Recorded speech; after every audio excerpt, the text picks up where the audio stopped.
Bismillah, Assalamualaikum warahmatullahi wabarakatuh, anak soleh dan soleha. Alhamdulillah bertemu lagi dengan Bu Guru. Masih di tema kendaraan. Siapa yang masih ingat apa itu kendaraan ya? Ya, kendaraan adalah suatu alat transportasi yang digerakkan oleh mesin atau makhluk hidup untuk mengantar kita ke tempat tujuan. Masih di tema kendaraan dan subtema kendaraan darat. Kendaraan darat adalah segala bentuk transportasi yang menggunakan jalan di darat. Jadi alat transportasi ini jalannya di darat ya nak, atau jalan setapak. Siapa yang masih ingat contoh-contoh dari kendaraan darat kemarin yang udah Bu Guru perkenalkan? Beroda 4. Ya, mobil, lalu beroda 2. Ya, ada sepeda, ada motor, lalu ada yang beroda 3, ada beca, ada bajai, bemo ya nak. Lalu ada yang rodanya banyak, ada bus, lalu ada kontainer ya nak ya, lalu ada truk juga, dan terakhir ada kereta api. Hari ini kira-kira Bu Guru akan memperkenalkan kepada anak-anak kendaraan darat apa ya, coba Bu Guru akan beri clue, anak-anak tebak. Aku adalah kendaraan yang digerakkan oleh tenaga manusia. Dan aku mempunyai roda 3, 2 di depan dan 1 di belakang. Kendaraan apakah aku? Coba kita lihat tebakan anak-anak benar atau tidak ya. Ya, aku adalah beca, yaitu kendaraan yang digerakkan oleh tenaga manusia dengan cara dikayuh atau digoes ya nak. Dan aku mempunyai 3 roda, 2 di depan dan 1 di belakang. Yuk kita lihat ciri-ciri beca nih. Ciri-cirinya beroda 3. Nih 1, 2, 3. Lalu bergerak dengan dikayuh. Nih nak, menggunakan pedal.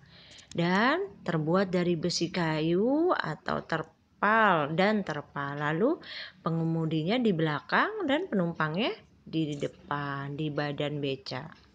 Kita lihat bagian beca ada apa saja nih. Ada atap yang berfungsi agar kita tidak kepanasan atau kehujanan. Ada sadel, tempat duduk pengemudi. Ada pedal yang digunakan untuk mengayuh beca agar berjalan. Lalu ada badan beca di mana penumpang duduk di kursi, dan ada roda, itu bagian dari beca. Selanjutnya jenis-jenis beca. Ada beca yang dikayu yang digerakkan oleh tenaga manusia, dan ada beca motor. Di mana beca motor ini menggunakan tenaga mesin ya nak. Jadi abang becanya tidak terlalu capek karena dia menggunakan mesin. Selanjutnya macam-macam beca di Indonesia nih nak. Ada jenis-jenis becak di Indonesia. Ini becak Jawa, lalu ini becak Makassar, ini becak Dayung di mana pengemudinya ada di bagian depan.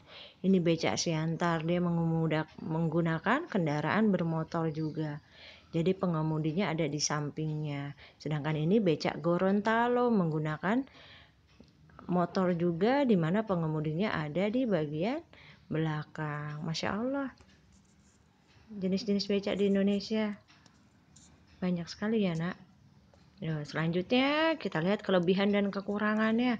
Kelebihan becak apa ya? Kelebihan becak itu ramah lingkungan karena dia tidak mengeluarkan polusi. Untuk becak tradisional ini ya nak, becak kayu, dia ramah lingkungan, tidak mengeluarkan asap kendaraan atau polusi. Dan kendaraan becak ini nyaman. Kita kalau naik becak terkena angin sepoi-sepoi ya. Lalu juga murah biayanya. Nah, sedangkan kekurangannya adalah lama sampai tujuan karena abangnya menggunakan tenaga manusia. Kalau motor kan cepet nyampe deh. Lalu tidak ada indikator keselamatan karena tidak ada seat belt, tidak ada Karena tidak ada seat belt-nya ya nak, jadi penumpang hanya duduk saja. Untuk itu perlu berhati-hati ketika naik beca. Seperti itu anak soleh dan soleh, ini kelebihan dan kekurangannya. Nih kita lihat asal usul beca.